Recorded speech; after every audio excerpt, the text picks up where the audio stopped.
Friends, welcome back to my channel. आज आम तैयारी करबा सुपर टेस्टी कलरा चिप्स। आपण समस्ते तैयारी करथिबे कलरा चिप्स।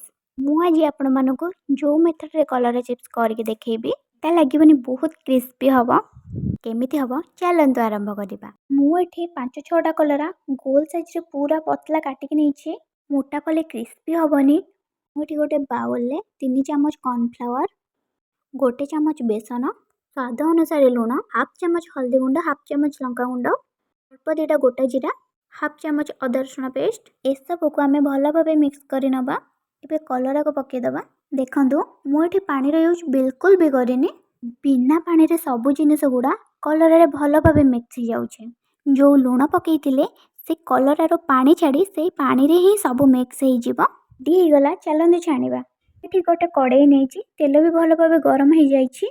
मु एठी गोटे पर गोटे पकाउछि। एका थरे मेंचा करके पकेइबा तो चिप्स गोटा हेकि रहइबनी, पूरा चिपकी जीवो। सेथि पे आपण एम्ति छुरा छुरा करके पकेइबे, जहा द्वारा कि चिप्स सेपरेट हेकि रहइबो। एबे फ्लेम को मीडियम कर दबा। पूरा हेई आसिलानी। एबे हमें आउट के फ्राई करबा, जहा द्वारा कि क्रिस्पी बनिबो। हमर कलरा चिप्स पूरा क्रिस्पी हो जाइछि। आउ तार कलर भी केते बढ़िया होइछि। एबे हमर रेडी हो गला गरमा गरम क्रिस्पीदार कलरा चिप्स। आपण याको घरे निश्चय ट्राई करंतु। केमिति लागिला मो सहित शेयर करिया पे बिल्कुल भी भूलिबेनी। आज पई रहूची, पुणी आसी मैं आ गोटे नुआ वीडियो नै।